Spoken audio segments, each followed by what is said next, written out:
നമസ്കാരം. ചൈതന്യം പുതുവർഷ ഫലങ്ങളിലേക്ക് എല്ലാവർക്കും സ്വാഗതം. പുതുവർഷ ഫലങ്ങളെന്ന് പറയുമ്പോൾ ഇന്ന് 2026 ഓഗസ്റ്റ് 17 തിങ്കളാഴ്ച, കൊല്ലവർഷം 1202 ചിങ്ങമാസം 1-ാം തീയതി. മലയാളികളെ സംബന്ധിച്ച് പ്രത്യേകിച്ച് പുതുവർഷത്തിന് അതിൻ്റേതായിട്ടുള്ള പ്രാധാന്യമുണ്ട്. അപ്പോൾ ഒരു വർഷത്തെ ആ തുടക്കമെന്നുള്ള രീതിയിൽ പലരും, പ്രത്യേകിച്ച് വിശ്വാസികൾ, അമ്പലങ്ങളിൽ പോകുന്നു, പ്രാർത്ഥിക്കുന്നു, കാര്യങ്ങളെല്ലാം ചെയ്യുന്നു, പുതിയ പദ്ധതികൾ തയ്യാറാക്കുന്നു, പുതിയ ബഡ്ജറ്റിനെ കുറിച്ചിട്ട്, കാര്യങ്ങളെക്കുറിച്ചിട്ട്, അവനവൻ്റെ കുടുംബ ബഡ്ജറ്റിനെ കുറിച്ചിട്ട്, ഒഫീഷ്യലായിട്ടുള്ള ബഡ്ജറ്റിനെ കുറിച്ച്, ബിസിനസ് ബഡ്ജറ്റിനെ കുറിച്ചിട്ടൊക്കെ ഒരു നല്ല തയ്യാറെടുപ്പും നല്ല തുടക്കവും എന്നുള്ളതാണ് പൊതുവെ കാണുന്നത്. അതുപോലെ എല്ലാ മേഖലകളിലും അതിൻ്റേതായിട്ടുള്ള ഒരു മാറ്റത്തിൻ്റേതായിട്ടുള്ള ഉണർവ് ഉണ്ടാകേണ്ടതുണ്ട്. അതിനെല്ലാം ഈ ചിങ്ങം 1 മുതലൊരു തയ്യാറെടുപ്പുണ്ടെന്നുള്ളതാണ്. പ്രത്യേകിച്ച് ഒരു വർഷ കാലയളവിലേക്ക് നമുക്ക് എവിടെ എങ്ങനെയൊക്കെ എത്തണം, ഏതൊക്കെ തരത്തിലുള്ള വിജയങ്ങൾ, ഗ്രോത്തുകൾ, ഇതെല്ലാം അവരവരുടെ പ്രതീക്ഷയിലുണ്ട്. ഇവിടെയാണ് ഈ മാസഫലത്തിൻ്റെ പ്രാധാന്യം. അതിൽ ഈ മാസഫലം നമ്മൾ പറയുമ്പോൾ ഓരോ നക്ഷത്രം, 27 നക്ഷത്രങ്ങളാണല്ലോ നമുക്ക്, അശ്വതി മുതൽ രേവതി വരെ. അപ്പോൾ അതിലാകെ 27 നക്ഷത്രമാണെങ്കിലും എല്ലാ നക്ഷത്രക്കാരുടെയും വിപുലീകരിച്ച് പറയാനുള്ള സമയ സൗകര്യക്കുറവ് ബോധ്യപ്പെടുത്തി ചില പോയിൻറ്റ്സുകൾ നമുക്ക് 5 നക്ഷത്രങ്ങളെ വെച്ചിട്ട് നമുക്ക് പറഞ്ഞു പോകാം. ആദ്യം അശ്വതിയും, ഭരണി, കാർത്തിക, രോഹിണി, മകയിരം. അശ്വതി, ഭരണി, കാർത്തിക, രോഹിണി, മകയിരം, ഈ 5 നക്ഷത്രക്കാരുടെ പൊതുവെയുള്ള ഈ വർഷഫലം നമ്മൾ ചിന്തിക്കുമ്പോൾ പഞ്ചാംഗഫലവും രാശിസ്ഥിതി ഫലവും ഗോചരഫലവും എല്ലാം കൂടെ കണക്ക് കൂട്ടി വരുമ്പോഴത്തേക്ക് ഈ 5 നക്ഷത്രക്കാരിൽ പ്രത്യേകിച്ച് വിദ്യാർത്ഥി വിഭാഗങ്ങളിൽ ഹൈസ്കൂൾ തലം മുതൽ ഡിഗ്രി തലം വരെ പഠിക്കുന്ന വിദ്യാർത്ഥിനികളെ സംബന്ധിച്ചോളം നല്ലൊരു തയ്യാറെടുപ്പിലേക്ക് കുറച്ചുകൂടെ ശ്രദ്ധ വേണ്ടുന്ന സമയം.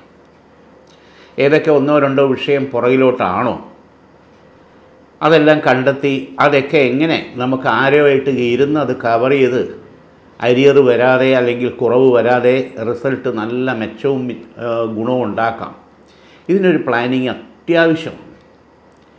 വിജയിക്കും, അത് എങ്ങനെയെങ്കിലും വിജയിച്ചിട്ട് കാര്യമില്ല. അപ്പോൾ അത് നല്ല രീതിയിലുള്ളൊരു വിജയത്തിലേക്ക് എത്തിക്കാനും പറ്റുന്ന സമയമുണ്ട്. അതൊന്ന് പരിശ്രമിച്ചു കഴിഞ്ഞാൽ നല്ല വിജയം ഉണ്ടാകും എന്നുള്ളതിന് യാതൊരു സംശയമില്ല. അതോടൊപ്പം ബിസിനസ് മേഖലയിൽ നിൽക്കുന്നവരെ സംബന്ധിച്ചിടത്തോളം കുറച്ചും കൂടെ ക്യാഷോ അല്ലെങ്കിൽ ടൈമോ ഇൻവെസ്റ്റ് ചെയ്തിട്ട് കുറച്ചുകൂടെ വിപുലീകരിക്കാൻ, ഇന്നത്തെ A1 ടെക്നോളജിയായിട്ട് ബന്ധപ്പെട്ട് മെസ്സേജ് ആയിരുന്നാലും വാട്സപ്പ് ആയിരുന്നാലും യൂട്യൂബ് ആയിരുന്നാലും ഫേസ്ബുക്ക് ആയിരുന്നാലും അതും കൂടെ പ്രയോജനപ്പെടുത്തി ഗ്രൂപ്പുകൾ ഉണ്ടാക്കി നമ്മുടെ ബിസിനസ് മേഖലയിൽ മെച്ചം ഉണ്ടാക്കാനുള്ള പ്ലാനിങ് ചെയ്താൽ അത് കുറച്ചുകൂടെ കാലഘട്ടത്തിനനുസരിച്ചുള്ള ഒരു മാറ്റത്തിലേക്ക്, ബിസിനസ് വിജയത്തിലേക്ക് പോകാനുള്ള വഴി ഉണ്ടാകുമെന്നുള്ളതിന് യാതൊരു സംശയമില്ല. അപ്പം ആ ടെക്നോളജിയായിട്ടൊന്ന് കണക്ടിവിറ്റി ആകണമെന്നുള്ളതാണ്, പൊരുത്തപ്പെട്ട് വരണമെന്നുള്ളതാണ് അങ്ങനെ വരാത്തവരെ സംബന്ധിച്ചോളം. അതുപോലെ തൊഴിൽ മേഖലയിൽ നിൽക്കുന്നവരെ സംബന്ധിച്ചോളം നോക്കുമ്പോൾ ചില പ്രശ്നങ്ങളും പ്രതിസന്ധികളും ഉണ്ട്. പൊളിറ്റിക്സ് ആയിരുന്നാലും മറ്റ് കാര്യങ്ങളായിരുന്നാലും അത് ബാധിക്കുന്നുണ്ട് എങ്കിൽ തന്നെയും അത് മനസ്സിലാക്കി നമ്മൾ ബലിയാടാകാതെ സസ്പെൻഷനോ അനാവശ്യമായിട്ട് ട്രാൻസ്ഫറോ അല്ലെങ്കിൽ ഡിഗ്രേഡ് അങ്ങനെയുള്ള സാമ്പത്തിക വെട്ടിച്ചുരുക്കലോ ഇങ്ങനെയൊക്കെ നമ്മൾ ബലിയാടാകാതെ പോകാനുള്ള ശ്രദ്ധ വേണമെന്നുള്ള. കാരണം എതിർപ്പുകളുണ്ട്, അസൂയക്കാരുണ്ട്, നമ്മളോടുള്ള വിരോധങ്ങളുള്ളവരും ഉണ്ടെന്നുള്ളത് മനസ്സിലാക്കി കാര്യങ്ങൾ കൊണ്ടുപോകും. കുടുംബജീവിതത്തിൽ പ്രാരംഭമായിട്ടുള്ള ചില പ്രശ്നങ്ങളും കാര്യങ്ങളും ഒക്കെ ഉണ്ടാവുമെങ്കിലും അത് 1-2 മാസം കൊണ്ട് പ്രത്യേകിച്ച് സാമ്പത്തിക കാര്യങ്ങൾ പരിഗണിച്ചും പരിഹരിച്ചും മുന്നോട്ട് പോകാനുള്ള വഴി തെളിയും. പ്രത്യേകിച്ച് ബാങ്ക് വായ്പ തുടങ്ങിയുള്ള കാര്യങ്ങളിലേക്ക് പെട്ടിട്ടുള്ളവരെ സംബന്ധിച്ചിടത്തോളമാണ് ശ്രദ്ധിക്കേണ്ടത്. അടുത്ത 5 നക്ഷത്രക്കാരിലേക്ക് നമുക്ക് പോകുമ്പോൾ തിരുവാതിര, പുണർദം, പൂയം, ആയില്യം, മകം, ഈ 5 നക്ഷത്രക്കാരുടെ കാര്യങ്ങൾ വിലയിരുത്തുമ്പോൾ ഏതാണ്ട് കുറച്ച് കാര്യങ്ങളിൽ ശ്രദ്ധ വേണമെന്നുള്ള ആരോഗ്യ കാര്യങ്ങളിലാണ്. അതിൽ പ്രത്യേകിച്ച് ഇത്തിരി ഏജ്ഡായിട്ടുള്ളവരെ സംബന്ധിച്ചുള്ള ഒരു 50 വയസ്സിന് മേലായിട്ടുള്ള സംബന്ധിച്ചോളം നോക്കുമ്പോൾ ഒരു നിത്യ വ്യായാമം, കുറഞ്ഞ പക്ഷം നടക്കുക, യോഗയോ എന്തെങ്കിലും ഒരു മണിക്കൂർ നമ്മൾ അതിനു വേണ്ടി കരുതുക, അത് ശീലം ഉണ്ടാക്കുക എന്നുള്ളതാണ്. ഇന്നത്തെ കാലത്തെ ആരോഗ്യസ്ഥിതിയിൽ ഉണ്ടാകുന്ന, ദൈനംദിന ജീവിതത്തിൽ ഭക്ഷണത്തിൽ ഉണ്ടാകുന്ന രോഗങ്ങളെന്ന് പറയാം, അസ്വസ്ഥതകളെന്ന് പറയാം, ഒരു പരിധിവരെ നമ്മളെ ബാധിക്കാതെ നമുക്ക് നല്ലൊരു ഹെൽത്ത് മുന്നോട്ട് കൊണ്ടുപോകാനുള്ള ആരോഗ്യം അതുണ്ടായി പറ്റും. കാരണം നമ്മൾക്ക് നമ്മളേ ഉള്ളൂ, മറ്റുള്ളവരാരും ഒന്ന് ഒരു ഘട്ടത്തിൽ സഹായിക്കാനുണ്ടാകില്ല. അപ്പോൾ അവിടെ ആരോഗ്യം എന്നുള്ളത് വളരെ പ്രധാനമാണ്. ഇതിന് വ്യായാമവും അതോടൊപ്പം തന്നെ യോഗയോ നടത്തയോ അങ്ങനെയുള്ള കാര്യങ്ങളിലേക്ക് അവരവരുടെ ശരീരപ്രകൃതവും കഴിവും അനുസരിച്ചിട്ട് ഒരു ദിനചര്യയാക്കുക എന്നുള്ളത് അത് അനിവാര്യമായിട്ടുള്ള കാര്യം. ഇവിടെ ചില കാര്യങ്ങൾ, ഭക്ഷണക്രമങ്ങൾ, ആ വെയിറ്റിൻ്റെ കാര്യം കൂടുതലായിരുന്നാലും കുറവായിരുന്നാലും ശരി തന്നെ, ദേഹത്തിലുള്ള വെയിറ്റിൻ്റെ കാര്യത്തിൽ നമ്മൾ ഒരു ശ്രദ്ധാലുക്കളായി പോയേ പറ്റൂ. സന്ധിവേദന തുടങ്ങിയിട്ടുള്ള കാര്യങ്ങൾ, ദഹന പ്രശ്നങ്ങൾ, ഉറക്കമില്ലായ്മ, അനാവശ്യ ടെൻഷൻ, ഇങ്ങനെയുള്ള കാര്യങ്ങളൊക്കെ ഈ പറഞ്ഞ ആ ഒരു ചിട്ടവട്ടത്തിൽ നമ്മൾ കൊണ്ടുപോയാൽ നമുക്കത് വളരെ നല്ല രീതിയിൽ കൊണ്ടുപോകാനും ജീവിതക്രമത്തിൽ മുന്നോട്ട് പോകാനും ആരോഗ്യം നമ്മളെ ഹെൽപ്പ് ചെയ്യുന്നുള്ളതിന് യാതൊരു സംശയമില്ല. മറ്റൊരു പ്രധാനപ്പെട്ട കാര്യം, വൈവാഹികമായിട്ടുള്ള തടസ്സങ്ങൾ ഉണ്ടായിരിക്കുന്നവർ സംബന്ധിച്ചിടത്തോളം 20 വയസ്സ് മുതൽ 30 വയസ്സിനിടയ്ക്ക് വിവാഹ കാര്യങ്ങളായിട്ടില്ല, യുവതിയായിരുന്നാലും യുവാക്കളായിരുന്നാലും പല പ്രപ്പോസലുകളും കാര്യങ്ങളൊക്കെ വരുന്നുണ്ട്. പക്ഷെ ഒന്നും അങ്ങോട്ട് ഉറയ്ക്കുന്നില്ല, നടക്കുന്നില്ല. ചില ബന്ധങ്ങൾ നടക്കുമെന്ന് പ്രതീക്ഷിച്ച ഒരു ഫ്രണ്ട്ഷിപ്പായിരുന്നാലും അഫെയർ ആയിരുന്നാലും അതെല്ലാം ബ്രേക്കപ്പ് ആകുന്ന തരത്തിലേക്ക് കാര്യങ്ങൾ പോയിട്ടുള്ളവരെ, ദുഃഖിച്ചിരിക്കുന്നവരെ സംബന്ധിച്ചോളം അതിനെ ചൊല്ലി മനക്ലേശത്തോടു കൂടി നമ്മൾ ചിന്തിച്ച് നമ്മളുടെ കാര്യങ്ങൾ തളരാൻ പാടില്ല. നമുക്ക് വേണ്ടുന്നത് നമ്മുടെ കുടുംബവും നമ്മുടെ കാര്യങ്ങളും നമ്മുടെ രീതികളുമായിട്ട് ഒത്തിണങ്ങി പോകുന്ന ഒരു പാർട്ട്ണർ, അതൊരു ലൈഫ് പാർട്ട്ണർ, അത് വിവാഹബന്ധം തന്നെയാണ്. അത് വരാനും അത് ഉറയ്ക്കാനും പ്രത്യേകിച്ച് ഈ തുലാം വൃശ്ചിക മാസത്തിനകത്ത് തന്നെ നമ്മളും കൂടെ താല്പര്യപ്പെട്ട് കഴിഞ്ഞാൽ നമ്മുടെ ജീവിത പങ്കാളിയെ കണ്ടെത്താൻ പറ്റുമെന്നുള്ളതിന് യാതൊരു സംശയമില്ല. ഇവിടെ പ്രായശ്ചിത്ത പരിഹാരമായിട്ട് മംഗല്യ തടസ്സം, വിവാഹ തടസ്സം, അങ്ങനെ പരിഹാരമായിട്ട് ഭഗവതി ക്ഷേത്രത്തിൽ സ്വയംവര പുഷ്പാഞ്ജലി ചെയ്യുന്നത് വളരെ വിശേഷം. 11 ദിവസമെങ്കിലും സ്വയംവര പുഷ്പാഞ്ജലി ചെയ്താൽ നമ്മുടെ ജീവിത പങ്കാളിയെ നമുക്ക് കണ്ടെത്താനും മുന്നോട്ട് പോകാനും ജയിക്കാനും സാധിക്കും എന്നുള്ളതിന് യാതൊരു സംശയമില്ല. സന്താനഭാഗ്യത്തിൽ തടസ്സം കാണുന്നവർ സംഭവം, ഒരു കുഞ്ഞായി രണ്ടാമതൊരു കുഞ്ഞിന് വേണ്ടിയിട്ടോ അല്ലെങ്കിൽ ആദ്യം ഒരു കുഞ്ഞിക്കാല് കാണാൻ പറ്റാതെ 4-5 വർഷമായിട്ട് ദുഃഖത്തോടുകൂടി, വിഷമത്തോടുകൂടി, പ്രതീക്ഷയോടുകൂടി ഇരിക്കുന്നവരെ സംബന്ധിച്ചോളം സന്താനയോഗത്തിന് ഈ വർഷം വളരെ പോസിറ്റീവായിട്ടുള്ള ഈശ്വരാധീനം ഉണ്ടാവും എന്നുള്ളതിന് യാതൊരു സംശയമില്ല. ഇവിടെ കുടുംബ പരദേവതയ്ക്ക് കുടുംബക്ഷേത്രം, കുടുംബ ഈശ്വരീക കാര്യങ്ങൾ അത് മുടങ്ങിയിട്ടുള്ളത് ചെയ്യാം. പൂർവ്വ പുണ്യ പിതൃക്കൾക്ക് വേണ്ടി ഒരു പ്രത്യേക പൂജ, ലക്ഷ്മീനാരായണ പൂജയായിട്ട് തിലഹോമമായിട്ടും ചെയ്ത് പാൽപ്പായസ നിവേദ്യം വിഷ്ണു ഭഗവാന് ചെയ്യുന്നതും ഈ സന്താന യോഗത്തിന് അനുകൂലമായിട്ടുള്ള ഈശ്വരാധീനം ലഭിക്കാൻ ഇടവരുത്തുന്നതാണ്. യാത്രാ സംബന്ധമായിട്ടുള്ള കാര്യങ്ങൾ, ചില പ്രത്യേക മീറ്റിങ്ങുകൾ, ഫങ്ഷൻസ്, അതിന് വേണ്ടിയിട്ട് നമ്മൾ പോകുമ്പോൾ കാലഹോര നോക്കി പുറപ്പെടുന്നത് പോകുന്ന കാര്യം വിജയിക്കാൻ അനുകൂലമാവാൻ സഹായിക്കും. സൂര്യൻ്റെ ശുക്രൻ്റെ കാലഹോര സമയം ഇതിന് അനുയോജ്യമാണെന്നുള്ളതിന് യാതൊരു സംശയം. പൂരം, ഉത്രം, അത്തം, ചിത്തിര, ചോതി. പൂരം, ഉത്രം, അത്തം, ചിത്തിര, ചോതി, ഈ 5 നക്ഷത്രക്കാരിലേക്ക് നമ്മൾ നോക്കുമ്പോൾ ഈ വർഷം പ്രത്യേകിച്ച് വരുന്ന വൃശ്ചികം മുതൽ ചില പുതിയ പ്രോജക്റ്റുമായിട്ട് ബന്ധപ്പെട്ട് IT മേഖല, എഞ്ചിനീയറിംഗ് മേഖല നിൽക്കുന്നവരെ സംബന്ധിച്ചിടത്തോളം നല്ലൊരു ഓപ്പർച്യൂണിറ്റിയിലേക്ക് ഷിഫ്റ്റ് ആവാനുള്ള സാധ്യതയുണ്ട്. ഇപ്പോൾ കിട്ടുന്നതിൻ്റെ ഇരട്ടി ഗുണവും അക്കോമഡേഷനും ഗുണകരമായിട്ട് വരും. അതിൽ വിദേശത്ത് ജോലി ചെയ്യുന്നവരെ സംബന്ധിച്ചിടത്തോളം എക്സ്പെഷ്യലി ചില പ്രോജക്റ്റുമായിട്ട് കണക്ടിവിറ്റി ആയിട്ട് നമുക്ക് പാർട്ട് ടൈമായിട്ടും കൂടെ സാമ്പത്തിക മെച്ചം ഉണ്ടാക്കാൻ പറ്റുന്ന വർക്ക്, ബിസിനസ് ചെയ്യാൻ പറ്റുമെന്നുള്ളതിന് യാതൊരു സംശയമില്ല. പക്ഷെ അതൊരു ഉറച്ച തീരുമാനം എടുക്കണമെന്നുള്ള. അതുപോലെ തന്നെ ഈ വിദേശത്ത് പോകാൻ താല്പര്യപ്പെടുന്നവരെ സംബന്ധിച്ചോളം അത് പഠന സംബന്ധമായിട്ടുള്ള കാര്യത്തിലായിരുന്നാലും ബിസിനസ്സിനായിരുന്നാലും തൊഴിൽ തേടിയായിരുന്നാലും ശരി തന്നെ അനുയോജ്യമായിട്ടുള്ള ഫ്യൂച്ചർ ഉണ്ടാകുന്നു യാതൊരു സംശയമില്ല. അത് മിഡിൽ ഈസ്റ്റിലേക്കായിരുന്നാലും യൂറോപ്പ് മേഖലയിലേക്കായിരുന്നാലും ശരി തന്നെ ഇപ്പോഴത്തെ യുദ്ധാന്തരീക്ഷത്തിൽ മാറ്റം ഉണ്ടായി പോകുന്ന കാര്യങ്ങൾക്ക് ഒരു വ്യവസ്ഥാപിതമായിട്ടുള്ള അനുകൂല സ്ഥിതി ഉണ്ടാകും, പോയി കഴിഞ്ഞാൽ മെച്ചവും അതനുസരിച്ചുള്ള വിജയവും ഉണ്ടാകും എന്നുള്ളതിന് യാതൊരു സംശയമില്ല. പൊതുവെയുള്ള യാത്രാ തടസ്സങ്ങൾ അത് മാത്രമേ ബാധകമുള്ളൂ. ഇവിടെ ബന്ധു വഴിയുള്ള ശത്രുദോഷവും പുറത്തുള്ള ശത്രുദോഷവും എന്ന് പറഞ്ഞാൽ വിരോധികൾ, അസൂയാലുക്കൾ, അവരുടെ ചില സ്വാർത്ഥതയ്ക്ക് വഴിപ്പെടാത്തതിൻ്റെ പ്രശ്നങ്ങൾ,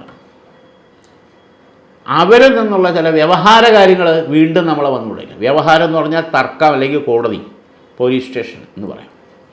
അത് വീണ്ടും വരാനുള്ള ചാൻസ് ഈ വർഷം അധികരിച്ച് നിൽക്കുന്നുണ്ട്. കഴിയുന്ന അത് ഒഴിവാക്കി പോയി കഴിഞ്ഞാൽ സമയവും സാമ്പത്തികവും നമുക്ക് നഷ്ടപ്പെടാതെ മുന്നോട്ട് പോകാൻ പറ്റും. സെറ്റിൽമെൻറ്റിലേക്ക് വരാനുള്ള സാധ്യത നമ്മൾ തേടണം, നമ്മുടെ ഭാഗത്തുനിന്ന് തേടണം.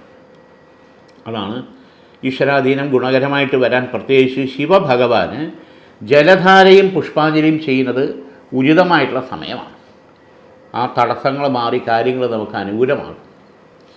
സാമ്പത്തികമായിട്ടുള്ള അധിക ചെലവുകൾ വരുന്ന സമയമാണ്. പ്രത്യേകിച്ച് വരുന്ന വൃശ്ചികം മുതൽ കുംഭമാസം വരെ പ്രതീക്ഷിക്കാത്ത രീതിയിലുള്ള ചില അധിക ചെലവുകൾ വന്നുകൂടായില്ല. അങ്ങനെ വരുമ്പോൾ നമ്മളുടെ ഈശ്വരാധീനം കണക്കാക്കി ചില കാര്യങ്ങൾ തയ്യാറെടുപ്പുകൾ വേണം. പ്രത്യേകിച്ച് ബാങ്ക് ലോണ്, വായ്പാ സംബന്ധമായിട്ടുള്ള കാര്യങ്ങൾ ഉണ്ടാകുന്ന കുടിശ്ശിക പ്രശ്നങ്ങൾ, ഡിപ്പോസിറ്റ് ചെയ്തിരിക്കുന്ന സ്ഥലങ്ങളിൽ നിന്ന് നമുക്ക് തിരിച്ച് കിട്ടാനുള്ള താമസക്കുറവ് പ്രശ്നങ്ങൾ, ഇതൊക്കെ വീണ്ടും നമ്മളെ ബുദ്ധിമുട്ടിക്കാനുള്ള സാധ്യത വളരെ കൂടുതലാണ്. ഇവിടെയും ദൈവാധീനത്തിന് വേണ്ടി വിഘ്നങ്ങൾ വരാതിരിക്കാൻ വിഘ്നേശ്വര ഭഗവാന് പ്രാർത്ഥിച്ച് ചെയ്യുക. കൂട്ടുഗണപതി ഹോമം, കറുകമാല ചാർത്തി, പുഷ്പാഞ്ജലി തുടങ്ങിയിട്ടുള്ള കാര്യങ്ങൾ ഒരു 7 ദിവസമെങ്കിലും ചെയ്യുന്നത് ഈ വക പ്രശ്നങ്ങളിൽ നിന്ന് നമുക്ക് ഒരു പരിധിവരെ രക്ഷപ്പെടാൻ, മുന്നോട്ട് പോകാനുള്ള വഴിയും നമുക്ക് അനുകൂലമായി വരുമെന്നുള്ളതിന് യാതൊരു സംശയമില്ല. അടുത്ത 5 നക്ഷത്രത്തിലേക്ക് പോകുമ്പം വിശാഖം, അനിഴം, തൃക്കേട്ട, മൂലം, പൂരാടം. വിശാഖം, അനിഴം, കേട്ട, മൂലം, പൂരാടം.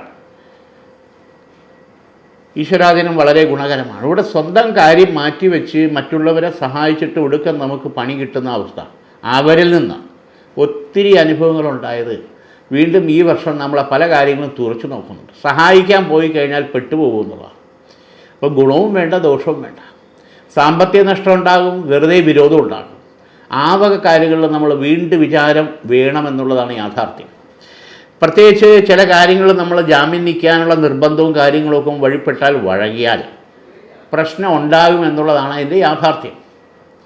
ഇവിടെ കുടുംബത്തിലുണ്ടായിട്ടുള്ള മുമ്പുണ്ടായിട്ടുള്ള ദുർമൃതി ശാപദോഷങ്ങൾ പരിഹരിക്കുന്നതാണ്. ആഗ്രഹ നിവൃത്തി വരാതെ ദുർമരണപ്പെട്ട പ്രേതാത്മാക്കളുടെ ആത്മാവിൻ്റെ ശാപപാപബന്ധന ദോഷങ്ങളുണ്ടെങ്കിൽ പ്രായശ്ചിത്ത പരിഹാരം ചെയ്ത് ത്രിദാനം നൽകുക. ത്രിദാനം അത് സൂര്യഭഗവാൻ സങ്കല്പിച്ച്, വിഷ്ണു ഭഗവാനെ സങ്കല്പിച്ച്, ശിവഭഗവാൻ സങ്കല്പിച്ച് ത്രിദാനോപചാരം ചെയ്തു കഴിഞ്ഞാൽ ഈ വക പിതൃശാപങ്ങളോ ദുർമൃതി ശാപങ്ങളോ നമുക്കോ നമ്മുടെ കാര്യങ്ങളെയോ നമ്മുടെ കുട്ടികളുടെ കാര്യങ്ങളിലെയോ കുടുംബകാര്യങ്ങളിലെയോ അത് ശാപമായിട്ട് വരാതെ മുന്നോട്ട് പോകാനുള്ള ഈശ്വരാധീനം ഉണ്ടാകും. അപ്പോൾ അത് കാരണം പല പ്രശ്നങ്ങളും തടസ്സം ഉണ്ടാകും. സന്താനഭാഗ്യം, തൊഴിൽ ലഭ്യത, യാത്രാ തടസ്സം, വിവാഹ തടസ്സം, ഇങ്ങനെ പലതരത്തിലുള്ള കാര്യങ്ങളിൽ ഈ ദുർമൃതി ശാപ പിതൃശാപ ദോഷങ്ങൾ വരാൻ പാടില്ല. അതുപോലെ നാഗദോഷങ്ങൾ, അത് മുമ്പ് എപ്പോഴെങ്കിലും വന്നു കയറിയിട്ടുള്ള നാഗത്തിനെ തല്ലിക്കൊന്നുള്ള ദോഷങ്ങളോ ആ തരത്തിലുണ്ടെങ്കിൽ നമ്മൾ ചെയ്യണമെന്നില്ല. നമ്മുടെ സ്ഥലത്ത് വെച്ച് പുറത്തുള്ളവർ ചെയ്താലും നമ്മളെയും കൂടെ അത് ബാധിക്കും. അതിന് നാഗരാജ പൂജ, നാഗകന്യ ഉപചാര സമർപ്പണം, ആയില്യ പൂജ, അങ്ങനെയുള്ള കാര്യങ്ങൾ ചെയ്ത് ആ ഈശ്വരാധീനം, രാഹു കേതു ബന്ധന ദോഷം നമുക്കോ നമ്മുടെ കുടുംബത്തിലുള്ളവരെയോ ബാധിക്കാതെ മുന്നോട്ട് കൊണ്ടുപോകണം എന്നുള്ളതാണ് അതിൻ്റെ യാഥാർത്ഥ്യം. ഇവിടെ ആയുർവേദികമായിട്ടുള്ള ട്രീറ്റ്മെൻറ്റ് ചെയ്യണം. ചില കാര്യങ്ങൾ ഓപ്പറേഷൻ വേണോ വേണ്ടയോ എന്നുള്ള സാഹചര്യങ്ങൾ വരെ പ്രത്യേകിച്ച് ആയുർവേദിക് ട്രീറ്റ്മെൻറ്റ് ചെയ്ത് കഴിഞ്ഞാൽ ഒരു പരിധിവരെ നമുക്കതിൽ നിന്ന് പുറത്തു വരാൻ പറ്റും, ഹെൽത്ത് സംരക്ഷിക്കാനും പറ്റും എന്നുള്ളതിന് യാതൊരു സംശയമില്ല. അടുത്ത 5 നക്ഷത്രത്തിലേക്ക് നമ്മൾ കടക്കുമ്പോൾ ഉത്രാടം, തിരുവോണം, അവിട്ടം, ചതയം, പൊരുരുട്ടാതി ഈ 5 നക്ഷത്രക്കാരിലേക്ക് വരുമ്പോഴത്തേക്ക് ഈശ്വരാധീനം വളരെ ഗുണകരമായിട്ട് തന്നെയാണ് ഈ വർഷമുള്ളത്. കുടുംബസ്വത്തുമായിട്ട് ബന്ധപ്പെട്ടുള്ള തർക്കങ്ങളുണ്ടെങ്കിൽ അത് പുറമേക്ക് സെറ്റിൽമെൻറ്റ് ചെയ്ത് ന്യായമായിട്ടുള്ള രീതിയിൽ കാര്യങ്ങൾ എത്തിച്ചേരാനും മുന്നോട്ട് പോകാനും പറ്റും. അതുപോലെ തന്നെ വ്യവഹാരങ്ങൾ, വഴിത്തർക്കം, വസ്തുതർക്കം, അല്ലെങ്കിൽ അതിരിൻ്റെ തർക്കം, അല്ലെങ്കിൽ വേറെ ഏതെങ്കിലും തരത്തിലുള്ള വസ്തുവായിട്ട് ബന്ധപ്പെട്ടുള്ള തർക്കങ്ങൾ നിൽക്കുന്നെങ്കിൽ അതിനും പരിഹാരം ഉണ്ടായി കാര്യങ്ങൾക്ക് ഒരു ഒത്തുതീർപ്പിലേക്ക് വരാനുള്ള യോഗം കാണുന്നുണ്ട്. അതോടൊപ്പം ഡിവോഴ്സിനെ സംബന്ധിച്ചുള്ള കാര്യങ്ങൾ, കുടുംബ കോടതിയിലൊക്കെ കിടക്കുന്ന വ്യവഹാരങ്ങളിൽ സാമ്പത്തിക കാര്യത്തെ പറ്റിയോ സ്വർണത്തിൻ്റെ കാര്യത്തെപ്പറ്റിയോ അല്ലെങ്കിൽ പുതിയൊരു ജീവിതത്തെ കാര്യത്തെപ്പറ്റിയോ മുന്നോട്ട് പോകാൻ പറ്റാത്ത രീതിയിൽ തർക്കത്തിൽ കിടക്കുന്ന കാര്യങ്ങളും പ്രത്യേകിച്ച് അഡ്വക്കേറ്റ് മുഖാന്തരമോ അല്ലാതെയോ പുറമേക്കൊരു സെറ്റിൽമെൻറ്റായി നമ്മുടെ ജീവിതത്തിൽ ഇനിയും നഷ്ടങ്ങളും കോട്ടങ്ങളും വരാതെ അത് മുന്നോട്ട് പോകാനുള്ള ഈശ്വരാധീനം കാണുന്നുണ്ട്. പക്ഷെ അത് നമ്മളും കൂടെ ചില വിട്ടുവീഴ്ച മനോഭാവത്തോടു കൂടി കാര്യങ്ങളെ കൈകാര്യം ചെയ്ത് പോയാലേ പറ്റൂ. ക്ഷമ, അതോടൊപ്പം ജീവിതത്തിലേക്കുള്ള പ്രതീക്ഷ. തോൽപ്പിക്കുക എന്നുള്ളത് അത്ര എളുപ്പമല്ല. നമുക്കായിരുന്നാലും നമുക്കെതിരായിട്ട് നിൽക്കുന്നവരെയായിരുന്നാലും നഷ്ടം വരുന്ന നമ്മുടെ സമയവും സാമ്പത്തികവും ഒക്കെ തന്നെ ആരോഗ്യവും തന്നെയാണ്. അപ്പം അത് നോക്കുമ്പം ഇനിയെങ്കിലും ഈ ജീവിതത്തിൽ ഈ മത്സരം, കുടുംബ മത്സരം, അതോടൊപ്പം ആരോഗ്യകരമായിട്ടുള്ള ഒരു സന്തോഷം ഉണ്ടാകണമെങ്കിൽ ഈ വ്യവഹാരങ്ങളിൽ നിന്ന് നമ്മൾ പുറത്തു വരണം എന്നുള്ളതാണ്. അപ്പം അതിനൊരു വഴി തേടിയാൽ തീർച്ചയായിട്ടും അത് നടക്കുമെന്നുള്ളതിനും ന്യായമായിട്ടുള്ള രീതിയിൽ കാര്യങ്ങൾ പരിഹരിച്ച് മുന്നോട്ട് പോകാൻ പറ്റുമെന്നുള്ളതാണ് ഈ വർഷത്തെ ഒരു പ്രത്യേകത. പിന്നെ മറ്റൊരു പ്രധാനപ്പെട്ട കാര്യം, വീട് വെക്കുക, മെയിൻ്റനൻസ് ചെയ്യുക, പുതുതായിട്ടുള്ള വാഹനം ചേഞ്ച് ചെയ്യാൻ താല്പര്യപ്പെടുക, ഇത് അനുകൂല സമയമാണ്. പ്രത്യേകിച്ച് ഈ ചിങ്ങമാസം മുതൽ അതിൻ്റെ കാര്യത്തിന് ഇറങ്ങിയാൽ സാമ്പത്തിക കാര്യവും മറ്റു കാര്യങ്ങളും നമുക്ക് അനുകൂല ഘടകമായിട്ട് വരാനും അത് നടത്തി നമ്മുടെ ജീവിതത്തിൽ ഒരു മാറ്റത്തിൻ്റെ, സന്തോഷത്തിൻ്റെ പ്രഭാവം ഉണ്ടാകാനും ഈശ്വരാധീനം സഹായിക്കും. തൊഴിൽ മേഖലയിൽ നിൽക്കുന്ന ചില തർക്കങ്ങളും പ്രശ്നങ്ങളും ഒഴിവാക്കി കാര്യങ്ങൾക്ക് നമ്മൾ ഉദ്ദേശിക്കുന്ന തരത്തിലേക്ക് മുന്നോട്ട് കൊണ്ടുപോകാൻ പറ്റും. ബിസിനസ് മേഖലയിൽ, പ്രത്യേകിച്ച് പാർട്ട്ണർഷിപ്പ് മേഖലയിൽ ചെയ്യുന്നവരെ സംബന്ധിച്ചിടത്തോളം വളരെ നല്ലൊരു ഗ്രോത്ത് ഉണ്ടാകുന്ന വർഷമാണ് ഈ വർഷം. ഇവിടെ ശനിയുടെ ദൃഷ്ടിപാപദോഷങ്ങൾ വരാതിരിക്കുന്നതിന് വേണ്ടിയിട്ട്, ശനി ഭഗവാന് വേണ്ടിയിട്ട് ശനി രോഗബന്ധനങ്ങൾ, പാപബന്ധനങ്ങൾ, ശാപബന്ധനങ്ങൾ വരാതിരിക്കുന്ന ശാസ്താവിന്, അയ്യപ്പന് എള്ളുകിഴി നീരാഞ്ജനം 8 ശനിയാഴ്ച ചെയ്യുന്നത് ഉചിതമാണ്. എള്ളുകിഴി 8 ശനിയാഴ്ചയായിട്ട് ചെയ്യുന്നത് ഉചിതമാണ്. അടുത്ത 2 നക്ഷത്രം അത് ഉത്രട്ടാതിയും രേവതിയാണ്. അതിലേക്ക് വരുമ്പോൾ ഈശ്വരാധീനം വളരെ അനുകൂലമായിട്ട് കാണുന്നുണ്ട്. അതുമാത്രമല്ല, ചില പ്രശ്നങ്ങളിൽ ഉഴലിൽപ്പെട്ട് നിൽക്കുന്ന ഇതിൽ നിന്ന് പുറത്തു വരാനുള്ള ദൈവാധീനം കാണുന്നുണ്ട്. ഇവിടെ ബന്ധു വഴിയുള്ള ശത്രുദോഷവും പുറത്തുള്ള ശത്രുദോഷവും പണ്ടേ നമ്മളെ കുടുംബത്തെ ബാധിച്ചിട്ടുള്ളതും ഉണ്ടെന്നുള്ള യാഥാർത്ഥ്യമാണ്. പോലീസ് സ്റ്റേഷൻ, കോടതി ഈ തരത്തിൽ വരെ മുമ്പ് കാര്യങ്ങളെ വലിച്ചഴക്കേണ്ട സാഹചര്യം വരെ തട്ടിമാറിപ്പോയി എന്നുള്ളതും ഒരു യാഥാർത്ഥ്യമാണ്. അതിനെ തുടർന്നുണ്ടാകുന്ന ചില പ്രശ്നങ്ങൾ ഈ വർഷം നമ്മളെ വലയ്ക്കാനും ബുദ്ധിമുട്ടുണ്ടാക്കാനും സാഹചര്യങ്ങൾ കളമൊരുങ്ങുന്നുണ്ട്. അതിൽ നിന്ന് നമ്മൾ മറികടന്ന് മുന്നോട്ട് പോകാനുള്ള വഴി നമ്മൾ തേടിയേ പറ്റൂ. അല്ലെങ്കിൽ വീണ്ടും അത് കുറേ പ്രശ്നങ്ങളും വെറുതെ വക്കീലിന് പൈസയും കൊടുത്ത് സാമ്പത്തിക നഷ്ടവും സമയനഷ്ടവും കോടതി വ്യവഹാരം ഇങ്ങനെ പോകുന്നതിൽ അർത്ഥമില്ല എന്നുള്ളതാണ് യാഥാർത്ഥ്യം. അപ്പോൾ ഇതിന് ചില വഴികൾ, ഇതൊരു നല്ല രീതിയിൽ ഒരു ഒത്തുതീർപ്പിലേക്ക് കാര്യങ്ങൾ വരാനുള്ള വഴികൾ കണ്ടെത്താൻ പ്രത്യേകിച്ച് ഈ വർഷം നമ്മളും കൂടെ താല്പര്യപ്പെട്ടാൽ അനുകൂലമാകുമെന്നുള്ളതിന് യാതൊരു സംശയമില്ല. ഉന്നത വിദ്യാഭ്യാസത്തിന് വേണ്ടിയിട്ട് എൻട്രൻസ്, നീറ്റ്, മറ്റു കാര്യങ്ങൾക്ക് തയ്യാറെടുക്കാൻ പ്രാർത്ഥിക്കുന്ന, താല്പര്യപ്പെടുന്ന വിദ്യാർത്ഥികളെ സംബന്ധിച്ചോളം ഉത്രട്ടാതിക്കും രേവതിക്കും പ്രത്യേകിച്ച് നല്ല രീതിയിൽ അഡ്മിഷൻ കിട്ടാനും ആ എക്സാമിൽ വിജയിക്കാനും ഉദ്ദേശിക്കുന്ന നല്ല മാർക്കോടുകൂടി നീറ്റോ അല്ലെങ്കിൽ അങ്ങനെയുള്ള കാര്യങ്ങളിലെ പരീക്ഷണ വിജയങ്ങൾ നേടി നമുക്ക് ശരിയായുള്ള അക്കാഡമിക് ക്വാളിഫിക്കേഷനുള്ള എക്സാമിലേക്കുള്ള തയ്യാറെടുപ്പുകൾ ചെയ്താൽ വിജയിക്കുമെന്നുള്ളതിൽ യാതൊരു സംശയമില്ല. രണ്ടാമത് പ്രധാനപ്പെട്ട ഒരു കാര്യം ഉള്ളതെന്തെന്ന് വെച്ച് കഴിഞ്ഞാൽ, ചില പ്രശ്നങ്ങളിൽ വേണ്ടപ്പെട്ട ആൾക്കാരുടെ സഹകരണം ഉണ്ടാകുമെന്ന് പ്രതീക്ഷിക്കുന്നത് അസ്ഥാനത്താകുന്നു. ദുഃഖിച്ചിട്ട് കാര്യമില്ല. കാരണം പുറംതിരിഞ്ഞ് നിൽക്കുന്ന അവസ്ഥ, പ്രത്യേകിച്ച് പ്രസ്ഥാനമായിട്ട് ബന്ധപ്പെട്ട്, പൊളിറ്റിക്സ് സംഘടനാ പ്രസ്ഥാനമായിട്ട് ബന്ധപ്പെട്ട് നമുക്ക് തിരിച്ചടികൾ വരാനുള്ള സാധ്യത, സ്ഥാനമാന നഷ്ടങ്ങൾ വരാനുള്ള സാധ്യത വളരെ കൂടുതലാണ്. അപ്പോൾ അതുകൊണ്ടൊരു സെക്കൻഡ് ഒപ്പീനിയൻ, ഒരു ബി പ്രോജക്റ്റ് നമ്മുടെ കയ്യിലുണ്ടാകണം. ഇന്ന ആൾക്കാർ നമ്മളോടൊപ്പം നിന്നില്ലെങ്കിൽ അടുത്ത എന്താണ് എന്നുള്ളതിൻ്റെ ഒരു മനോഗതി നമ്മൾ കണ്ടെത്തിയേ പറ്റൂ. അപ്പോൾ ആ മനോഗതിയിൽ നമുക്ക് വിജയിക്കണമെങ്കിൽ ചില കരുതൽ നമ്മൾ വേണം. ചിലരെ പ്രതീക്ഷിച്ചിട്ട് കാര്യമില്ല. സമയോചിതമായിട്ട് അവർ കാല് മാറുമെന്നുള്ളതാണ് യാഥാർത്ഥ്യം. ഇന്നിവിടെ ഈ പുതുവർഷഫലം തീരുകയാണ്. എല്ലാവർക്കും ഈ വർഷം നന്മയുടെയും സന്തോഷത്തിൻ്റെയും ആരോഗ്യത്തിൻ്റെയും അതോടൊപ്പം വിജയത്തിൻ്റെയും ഒരു വർഷമായി തീരട്ടെ എന്ന് പ്രാർത്ഥിച്ചുകൊണ്ട് എല്ലാവർക്കും നമസ്കാരം.